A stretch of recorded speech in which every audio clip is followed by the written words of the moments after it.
1071 Malazgirt Muharebesi Selçukluların zaferiyle sonuçlanınca Hristiyan Avrupa ile Müslüman Orta Doğu arasında tampon bölge oluşturan Doğu Roma yani Bizans devleti Anadolu'yu Türklere teslim etmek zorunda kalmıştı. Şii-Sünni çatışmalarıyla gittikçe zayıflayan İslam alemi Türklerin gelişiyle tekrar eski güç ve izzetine kavuşuyordu. Hristiyanlar Atilla'dan yediği darbelerden tanıyordu Türkleri. Şayet Bizans ortadan kalkarsa sıra kendilerine gelecekti. Bunu göze alamazlardı. Türklerin gelişini bir an evvel durdurmak gerekiyordu. Bunun için Avrupa'da büyük bir Haçlı ordusu toplayarak Müslümanlar üzerine topyekün saldırıya geçtiler.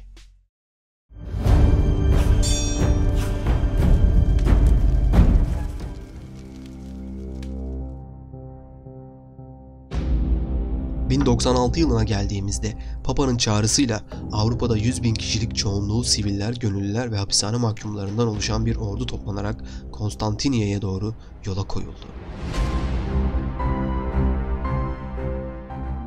Bu sırada Müslümanların ahvali hayli karışıktı.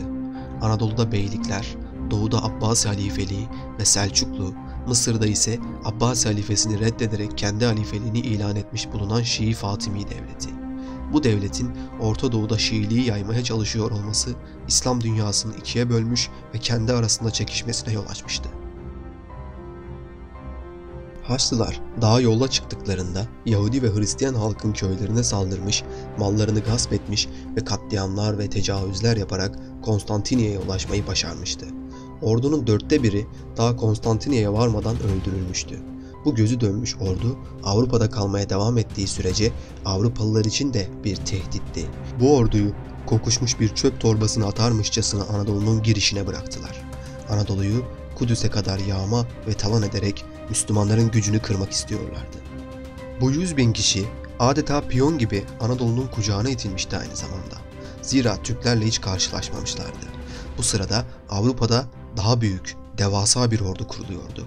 14 devlet Kudüs'e gönderilmek üzere her bölgeden baronlar önderliğinde ordular topluyordu. İkinci ve asıl ordunun kadın, çocuk, sivil ve asker dahil olmak üzere 600.000 civarında olduğu tahmin edilmektedir. Anadolu'ya geçen grup ilk olarak İzmit'i kuşattı ve kısa sürede ele geçirdi. İzmit Bizans'a bırakıldı. Daha sonra iki ayrı güruh halinde Haçlılar İzmit körfezinden dolanıp Yalova'ya vardılar. Bizans İmparatoru Alexius onlara Avrupa'dan asıl büyük ordu gelene kadar Yalova'da dinlenip beklemelerini tavsiye etmişti. Lakin bu fikir Haçlıların kafasına yatmadı. Yalova çevresindeki köylere Hristiyan-Müslüman ayırt etmeksizin baskınlar yaparak yağma ve talan etmeye başladılar. Haçlılardan bir grup Kserigordon isimli bir kaleye saldırarak kaleyi ele geçirdi. Bu kaleyi kendilerine karargah yaptılar. Yalova'daki Haçlı ordusu Selçuklu başkenti İznik'e saldırmak için yola çıktı. Yalova-İznik yolunda kenarları ağaçlıklı bir vadiden geçmekteydiler. Lakin Selçuklu ordusu burada pusu kurmuş bir vaziyette Haçlıları beklemekteydi. Vadiden geçerken birdenbire ağaçlar arasında pusu kurmuş Selçuklu birliğinin ok ateşine maruz kaldılar. Bu Haçlı ordusu içinde bir panik başlamasına neden oldu. Birkaç dakika içinde Haçlılar düzensiz olarak kaçmaya başladılar. Lakin okçu hafif süvarilerden oluşan Selçuklu ordusu kaçmalarına fırsat vermeden Haçlı ordusunun neredeyse tamamını öldürdü.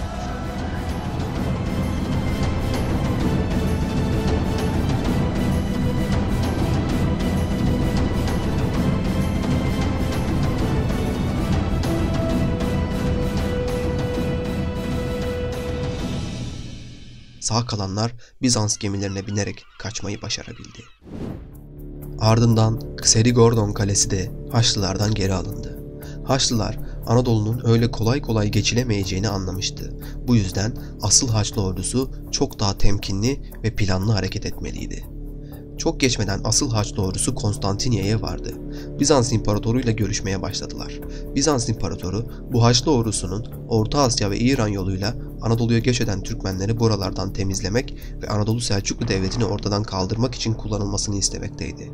Haçlı orduları komutanları ise Anadolu'dan bir an evvel geçerek Filistin'e inip Kudüs'ü ellerine geçirmeyi tek hedef yapmışlardı. Bizans İmparatoru gelen Haçlı ordusu komutanlarından kendine biat ederek tabi olup vassalları olmalarını ve eline geçirecekleri eski Bizans arazilerini imparatorluk yönetimine geri vereceklerine dair bir sadakat yemini vermelerini istedi. Haçlılar Bizans'ın da bu sefere katılmasını istemekteydiler. Fakat imparator bu acayip disiplinsiz orduyu komuta etmeye hiç taraflı olmadı. Onların kendi arazilerinden bir an önce ayrılmalarını sağlamakla meşgul oldu. İmparator bu orduları Boğaz'dan karşıya geçirmeden önce onlarla görüşüp onlara Selçuklu ordularına karşı nasıl taktikler ve stratejiler uygulamaları gerektiği hakkında bilgiler verdi. Bu sırada Anadolu Selçuklu Sultanı 1. Kılıç Arslan ilk Haçlı ordusuna karşı aldığı zaferden dolayı Haçlıları hafife almış ve Haçlıların İznik'e kadar ilerleyemeyeceğini, ülkesini tehdit edemeyeceğini düşünerek ordusuyla Malatya üzerine yürüdü. Bu sırada hazinelerini ve ailesini başkent İznik'te bırakmıştı. Malatya'nın şehir surları çok sağlam olmasından dolayı Malatya kuşatması başarısızlıkla sonuçlanmıştı. Bu sırada Anadolu'ya girmiş bulunan devasa Haçlı ordusu başkent İznik'i kuşatmış bulunmaktaydı.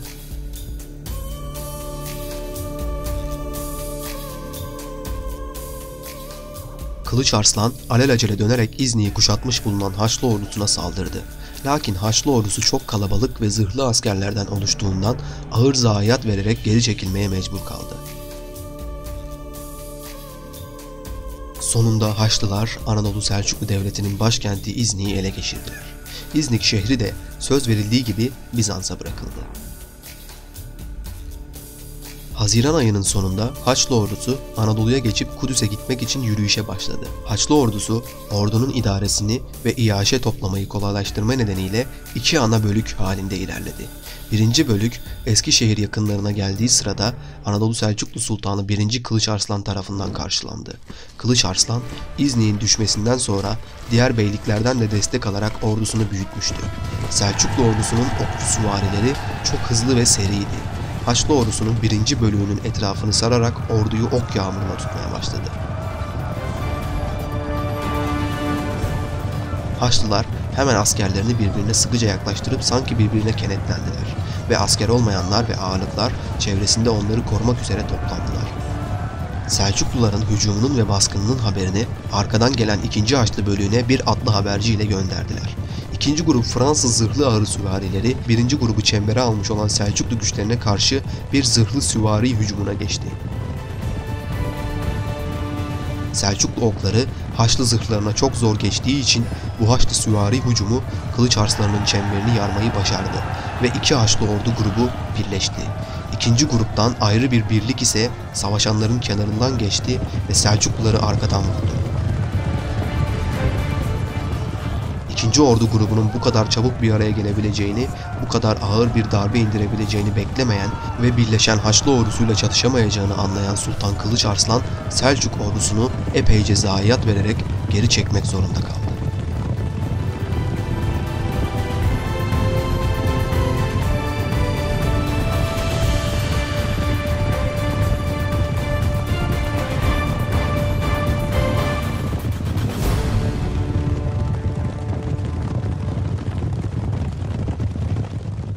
Bundan sonra Haçlı ordusunun Anadolu'dan geçişinde Haçlı ordusunun doğrudan doğruya karşısına çıkan Selçuklu ordusu bulunmadı.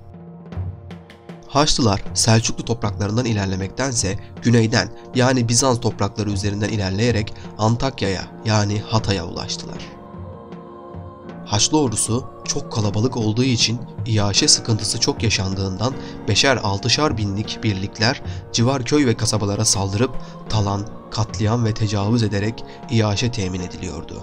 Antakya kalesini kuşatmış bulunan asıl ordu Müslümanların ve Büyük Selçuklu Devleti beylerinin saldırılarına uğradıysa da aşırı kalabalık olmalarından ötürü bir şekilde bunları bir yere püskürtüyorlardı. Nihayet aylar süren bu kuşatma sonunda Antakya kalesini ele geçirdiler. Bizans'la yaptıkları anlaşmaya göre Antakya'yı da Bizans'a bırakmaları gerekiyordu. Zira Antakya Bizans'ın eski önemli şehirlerinden biriydi. Lakin anlaşmalarına uymayarak bu şehri Bizans'a bırakmadılar.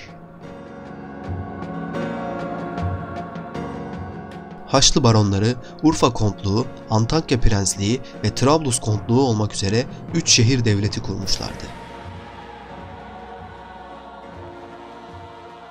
Arap tarihçiler 1. Haçlı Seferi'nin başarısını ve sonunda Doğu Akdeniz'in Müslümanların elinden çıkmasının baş nedeninin Müslümanlar arasındaki ayrım olduğunu ifade ederler. Zira Şii Fatimi Devleti de bir yandan Sünnilerin Haçlılarla savaştığını görünce bunu fırsata çevirmek istemiş. Kudüs askerlerinin Haçlılarla savaşıyor olmasını fırsat bilmiş ve arkadan Kudüs'e saldırarak Kudüs'ü Selçukluların elinden almıştı. Sünni Müslümanlar bir taraftan devasa ordulara sahip Haçlılarla savaşırken öteki taraftan Şii Fatimilerle savaşmak zorunda kalmıştı. Haçlıların nihai hedefi Kudüs'tü. Uzun ve yıpratıcı bir seferden ve Müslümanlara karşı gerçekleştirdikleri pek çok yağma ve katliamdan sonra gerçekten de 7 Temmuz 1099'da Kudüs'e vardılar. Şii Fatimi Devleti Komutanı Bedrül Cemal 8 gün boyunca şehri savundu. Haçlı ordusu komutanı Bedrül Cemal'e Kudüs'ü teslim etmesini teklif etti. Eğer kabul ederse ordusuyla birlikte güvenle Mısır'a dönebileceğini söyledi. Bedrül Cemal bu kadar kalabalık bir orduya karşı şehri savunmanın imkansız olduğunu düşünerek bu teklifi kabul etti. Haçlı komutanlarıyla el sıkışarak askerleriyle birlikte Kudüs'ü Hristiyanlara terk etti. Şehirde ekseri Müslüman ve beraberinde çok az bir Yahudi nüfusu mevcuttu. 15 Temmuz 1099 Cuma sabahı mübarek Mescid-i Aksa'nın avlusunda saldırı düzenleyip orada korkunç bir katliam meydana getirdiler. Haçlılar burada mübarek mescide sığınan on binlerce masumu katletti. Haçlı ordusu lideri Raymond, Roma'daki Papa'ya gönderdiği tebrik mektubunda akıllardan silinmeyecek şu ifadeleri kullanmıştır. Eğer düşmanlarımıza Kudüs'te neler yapıldığını sorarsanız, atlarımızın Müslüman kanından oluşan deniz içinde diz kapaklarına kadar batmış olduğunu bilmenizi isterim.